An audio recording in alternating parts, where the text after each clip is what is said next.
Olá, meus caros, olá, minhas caras. Nos encontramos hoje para batermos um papo sobre o tema do meu livro publicado recentemente pela editora Noesis, cujo título é O Regime Especial de Controle e Fiscalização de Tributos e a Livre Concorrência.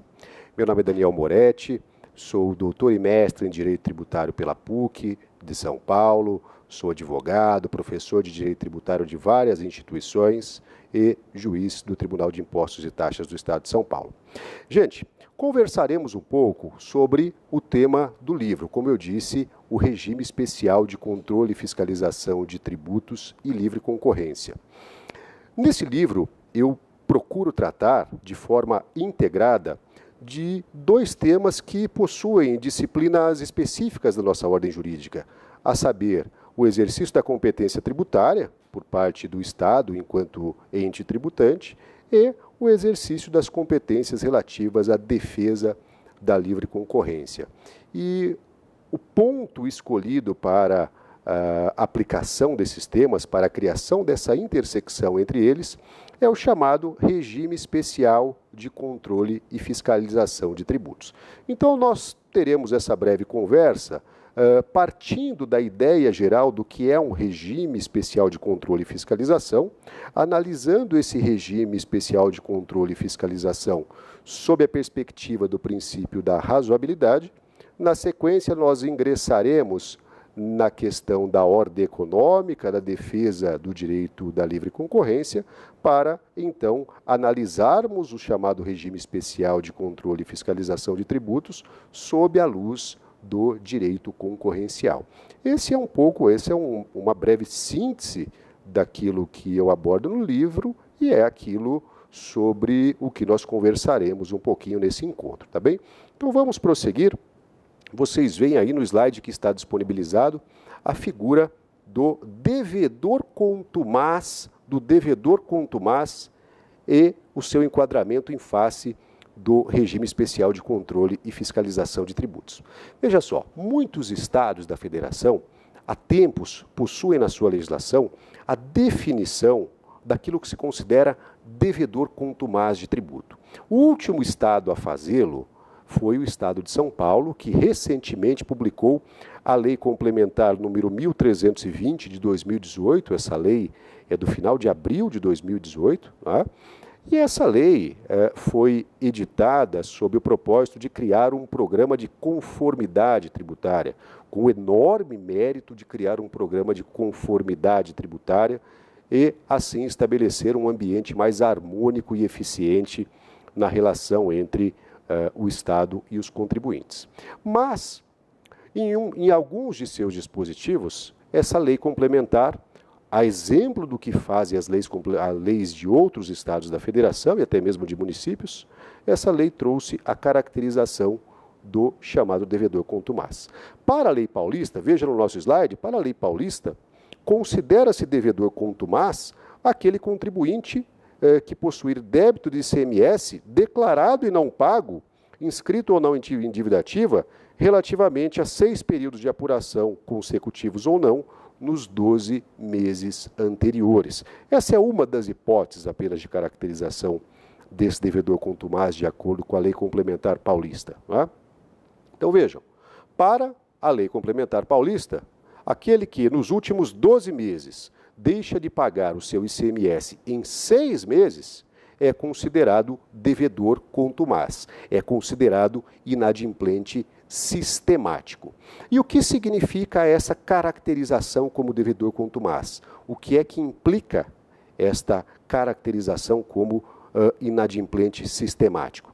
Implica que, nesses casos, o Estado pode instaurar o chamado Regime Especial de Controle e Fiscalização de Tributos. Por meio do Regime Especial de Controle e Fiscalização de Tributos, conforme o próprio nome diz, se instaura uma forma, um meio todo diferenciado e especial para a verificação do cumprimento das obrigações daquele contribuinte e também também se modifica a forma de exigência das obrigações para aquele contribuinte em relação ao qual é aplicado esse regime especial.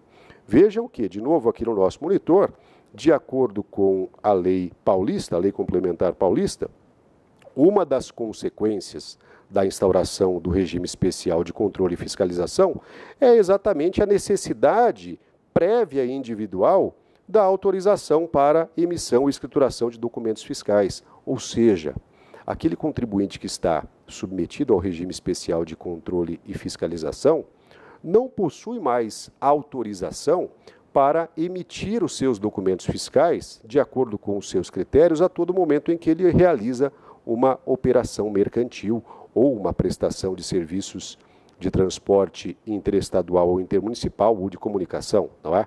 As três hipóteses de incidência do ICMS. Este contribuinte agora está submetido a um tratamento diferenciado do fisco, porque ele é considerado devedor contumaz e, com base nesse tratamento diferenciado por parte do fisco, o contribuinte terá, a cada momento em que pretende emitir uma nova nota fiscal para cobertar uma operação ou uma prestação de serviços, buscar junto ao fisco uma autorização individual específica para aquele caso, para aquela operação ou prestação. Note, a cada momento em que o fisco concede, em que o fisco dá essa autorização para a emissão do documento fiscal, ele vai exigir o correspondente recolhimento do imposto relativo àquela operação. Na prática, isso faz com que o contribuinte não possa mais emitir de forma livre e direta os seus documentos fiscais e, na prática, o contribuinte terá que pagar antecipadamente o débito tributário relativo àquela operação ou àquela prestação, enquanto que os demais contribuintes não enquadrados neste regime especial continuam apurando e recolhendo o seu tributo da maneira regular e periódica, com apurações e recolhimentos mensais. Então, notem que esta instauração de um regime especial de controle e fiscalização, na verdade, cria um tratamento diferenciado para aquele contribuinte considerado devedor contumaz em relação aos contribuintes que permanecem nos regimes ou sob os regimes normais de tributação. Isso, sem a menor sombra de dúvidas, caracteriza uma forma de sanção. O fisco, por caracterizar, por entender que aquele contribuinte se enquadra nos ditames da lei como devedor contumaz, aplica uma penalidade que consiste nesta forma coercitiva para que aquele contribuinte passe a recolher os seus tributos. Bem, na nossa visão, conforme é explanado no livro, esta aplicação, esta instauração de regime especial de controle e fiscalização de tributos caracteriza sanção política. O que é sanção política? Você que opera no direito tributário, você que atua com o direito tributário, certamente já se deparou em algum momento com alguma ação do fisco que caracterize aquilo que nós conhecemos como sanções políticas, né? Uma sanção política nada mais é do que um meio adotado pelo fisco para exigir tributo de forma coercitiva, em desrespeito, em completa violação a direitos fundamentais, a garantias individuais dos contribuintes. Isso porque o ordenamento jurídico brasileiro possui toda uma sistematização voltada para a exigibilidade do crédito tributário. O fisco, portanto, deve seguir essa sistematização para exigir o crédito tributário. Cobrar o crédito tributário, exigir o crédito tributário por meios transversos, por vias oblíquas, desrespeitando princípios constitucionais, caracteriza, sim, as chamadas sanções políticas, que há muito são rechaçadas pelo STF. Não é? Nós conhecemos as clássicas súmulas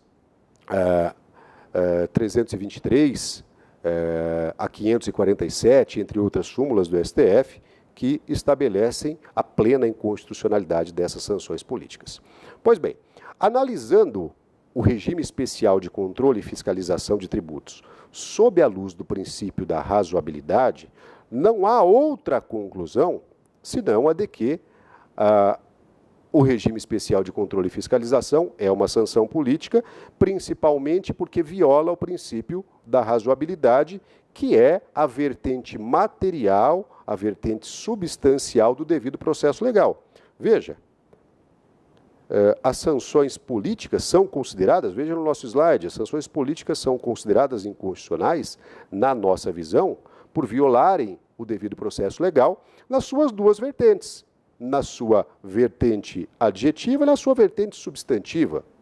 O devido processo legal adjetivo ou formal é violado na medida em que o fisco exige um tributo sem respeitar os procedimentos processuais e a garantia de um julgamento justo. Quer dizer, o fisco exige o tributo sem oferecer ao contribuinte a garantia de contraditório, de ampla defesa e de devido processo legal formal no sentido de procedimentos previstos em lei, com base no contraditório e ampla defesa e julgamento imparcial.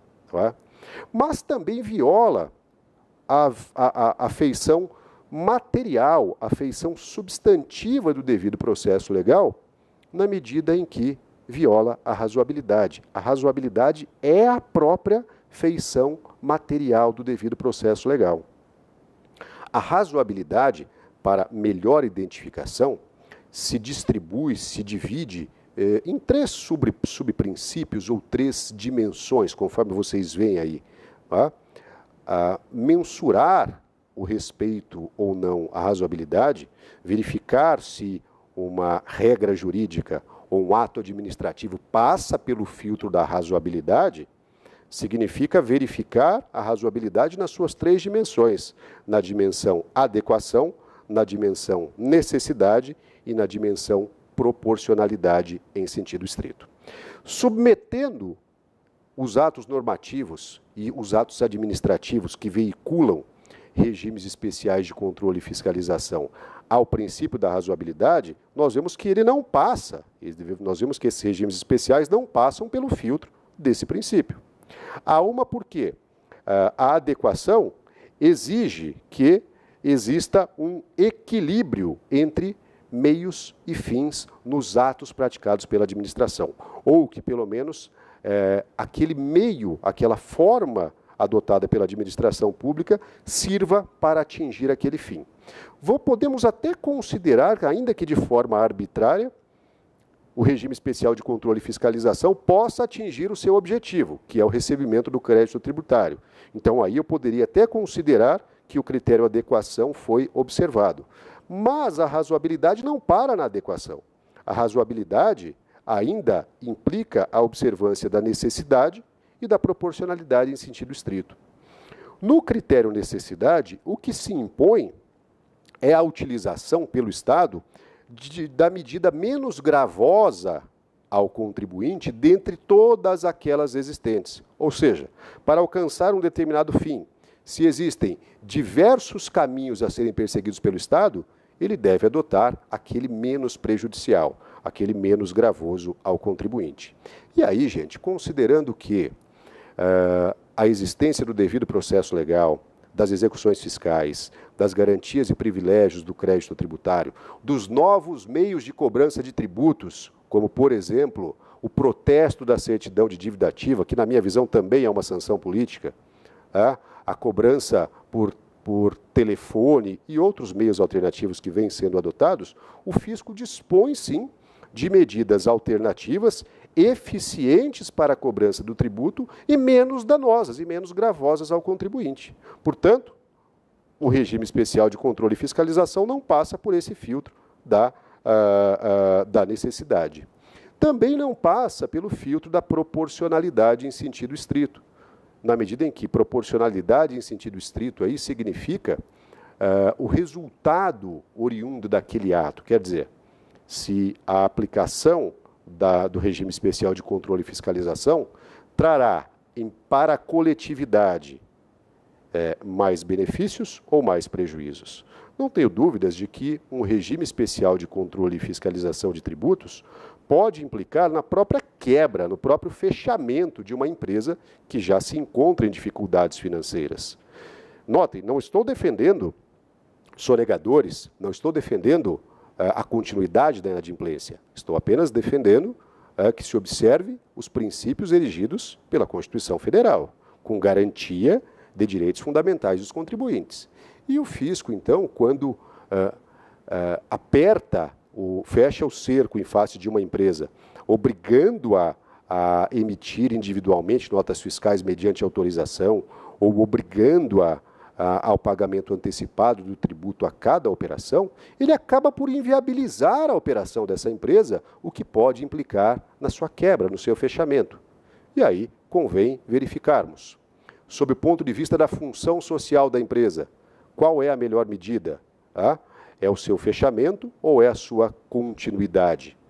Se existem outros meios alternativos eficientes para o recebimento do crédito tributário, eu não tenho dúvidas de que deve o fisco se furtar do regime especial e adotar os meios processualmente previstos. Portanto, também não passa esse regime especial de controle e fiscalização pelo filtro da proporcionalidade em sentido estrito.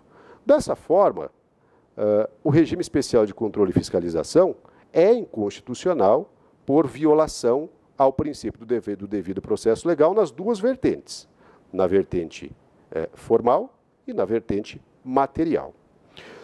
Ok, essa não é uma novidade, esse é um entendimento forte, é um entendimento contundente, mas não é uma novidade.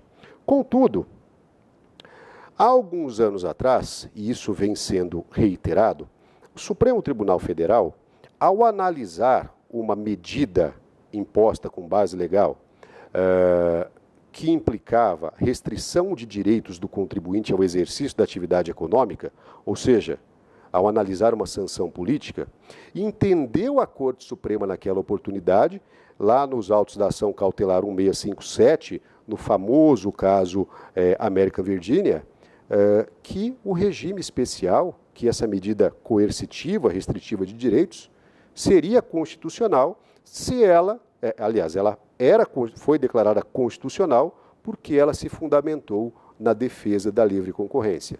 Ou seja, tudo bem, segundo o Supremo, naquele momento, não pode o fisco realizar ou aplicar sanções políticas, porque isso viola o princípio da razoabilidade. Contudo, se essa medida coercitiva for aplicada com fundamento e para a proteção da livre concorrência, ela se torna legítima.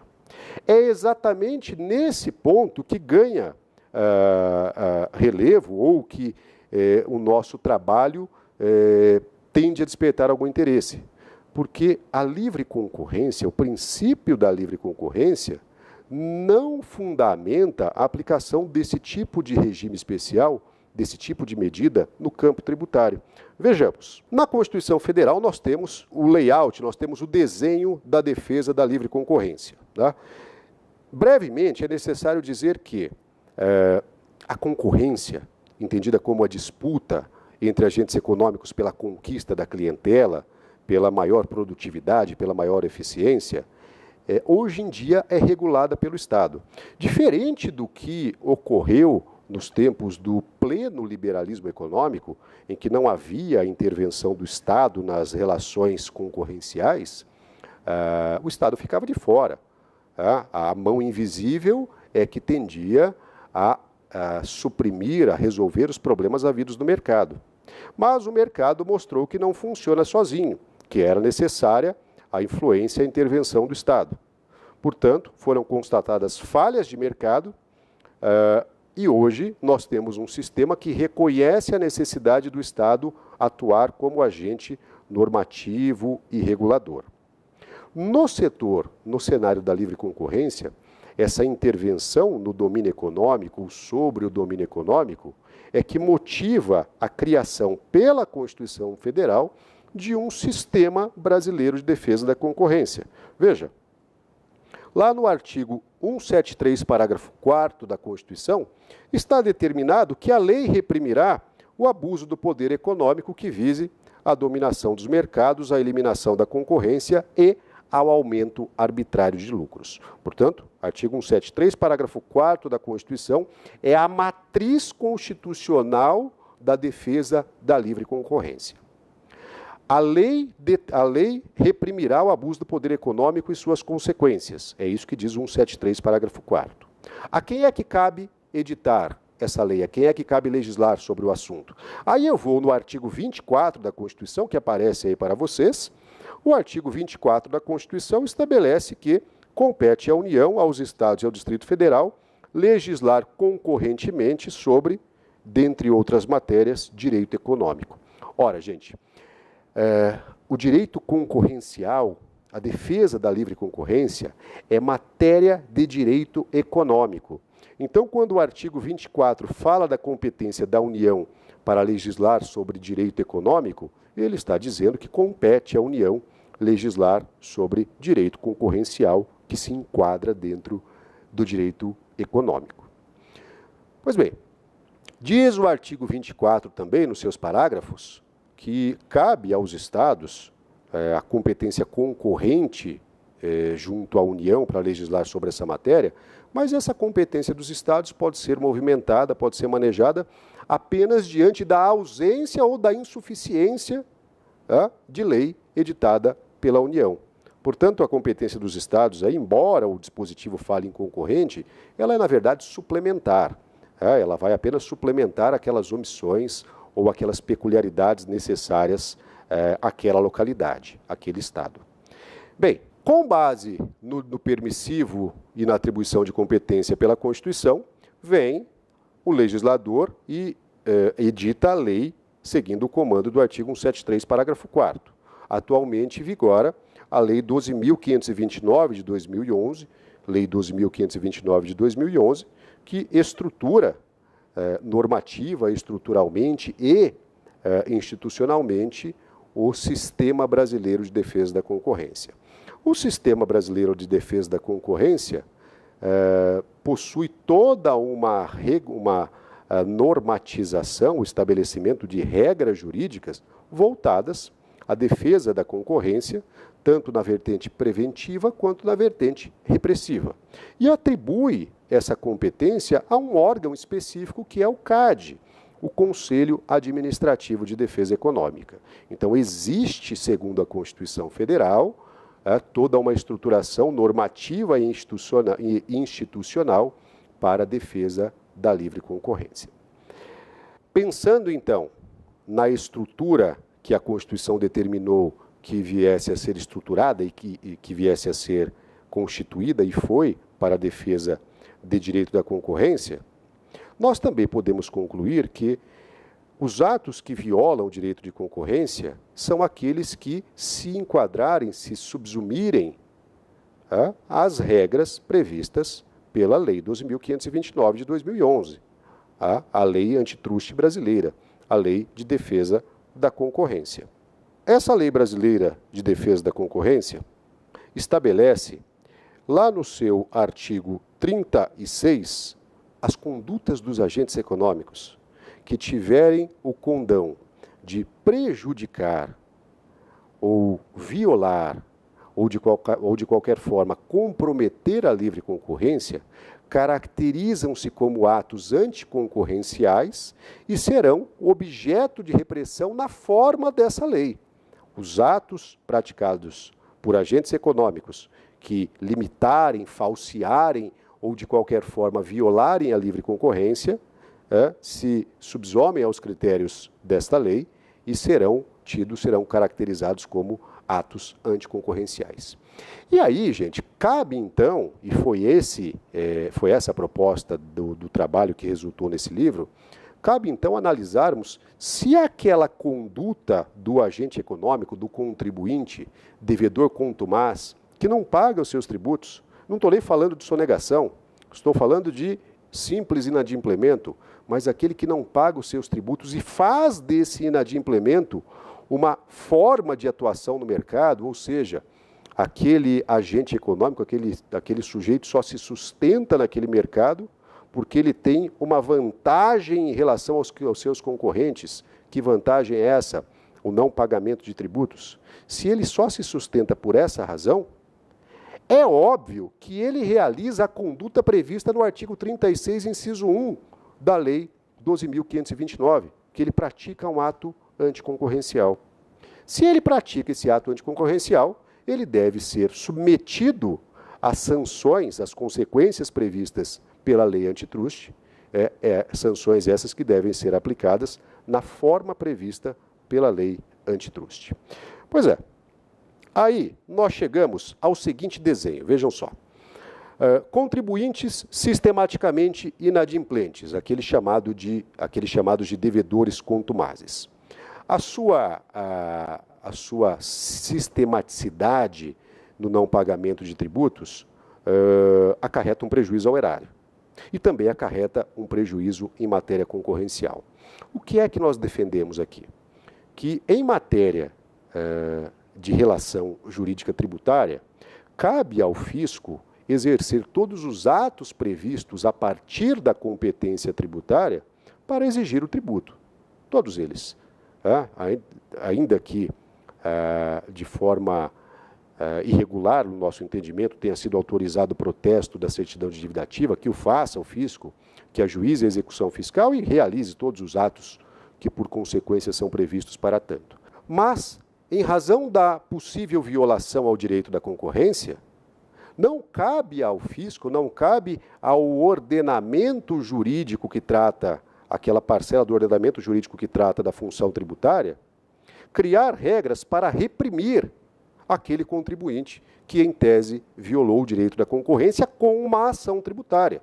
Veja, o contribuinte que não paga sistematicamente os seus tributos é devedor contumaz. Ele viola regras tributárias e viola regras de direito da concorrência.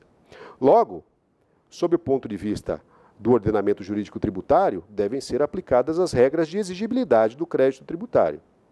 A questão da violação da concorrência não é matéria que deve ser tratada pelo ordenamento jurídico tributário e pelos órgãos da administração tributária.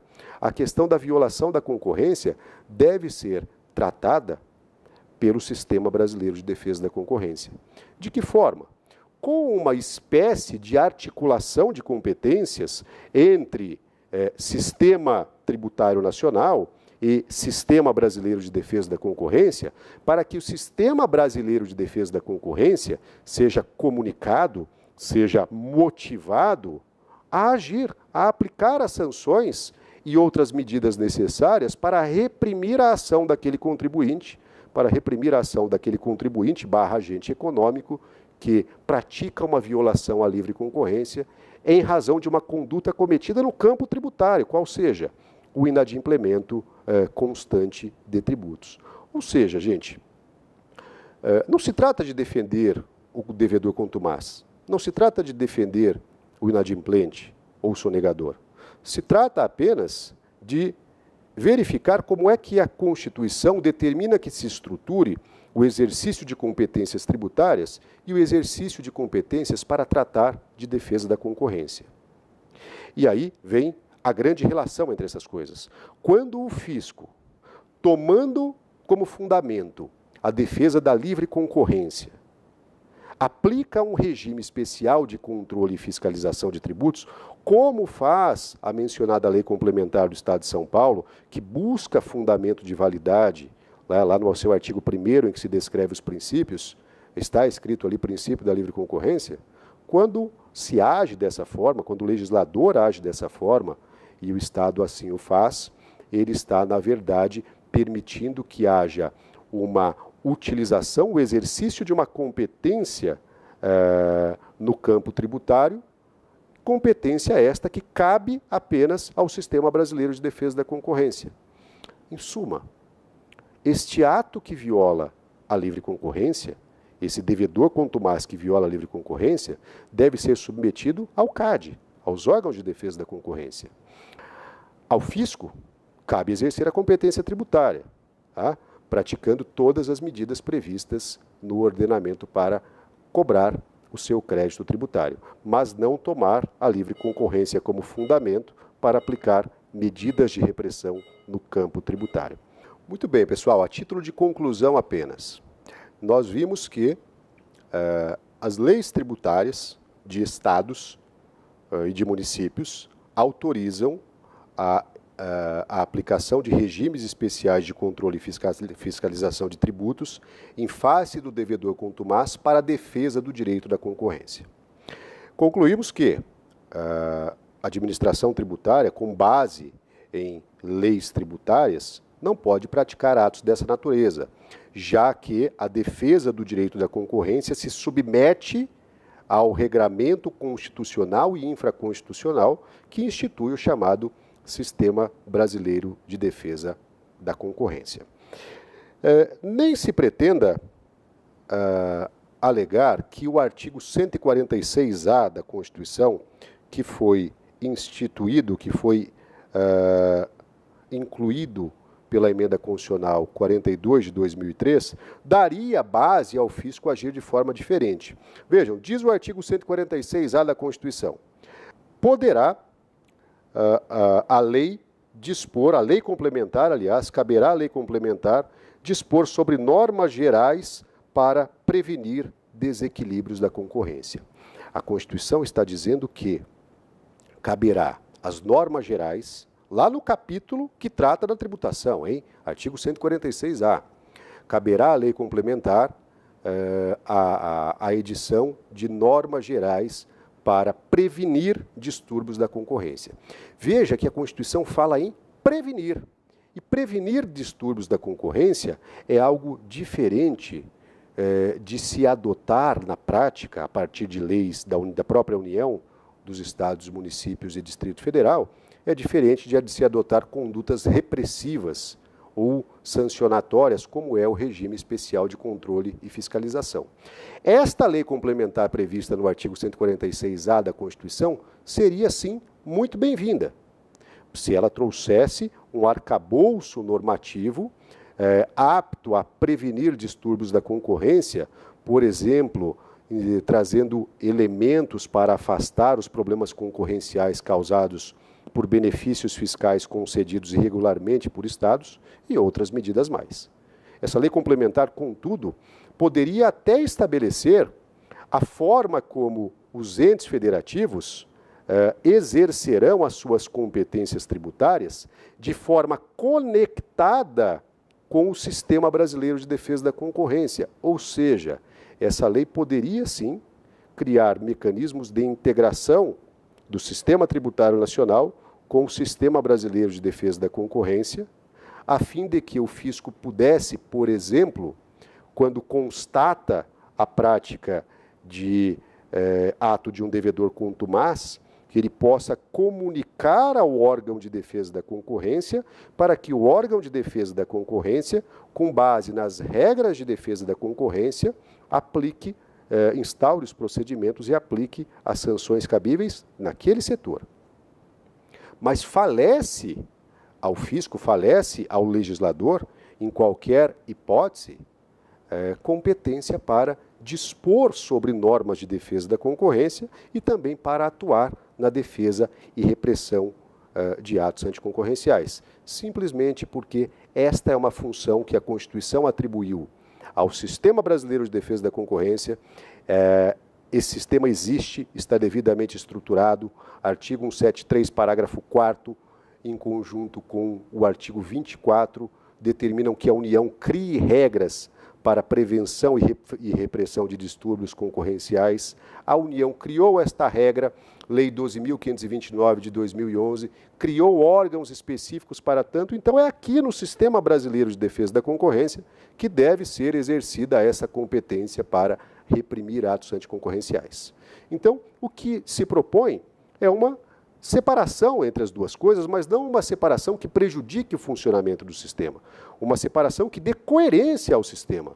Que o fisco, que as leis tributárias e a administração tributária atuem no setor do exercício da competência tributária e que o Sistema Brasileiro de Defesa da Concorrência atue no setor da defesa da concorrência. Por que não pensarmos com essa integração entre os dois num fato, por exemplo, como o seguinte: todas as vezes em que o fisco identifica um ato praticado por um contribuinte que tem propensão a violar a concorrência, o fisco, por que é que o fisco não comunica o órgão de defesa da concorrência, tal qual faz quando identifica, a partir de uma prática tributária, um possível ilícito penal? Quando identifica o ilícito penal, o fisco comunica às autoridades competentes por meio de uma representação fiscal para fins penais. Ora, então essa lei complementar com base no artigo 146-A da Constituição poderia perfeitamente criar mecanismos dessa natureza para que o fisco, nesses casos, oferecesse, enviasse aos órgãos de defesa da concorrência uma representação fiscal para fins de defesa da livre concorrência. Esse foi basicamente o objetivo desse livro, né? Abordar o regime especial de controle e fiscalização de tributo sob esses dois parâmetros, da competência tributária, do sistema tributário nacional e do sistema brasileiro de defesa da concorrência, concluindo que o regime especial de controle e fiscalização aplicado pelo fisco não pode se fundamentar no direito, na defesa, aliás, da livre concorrência.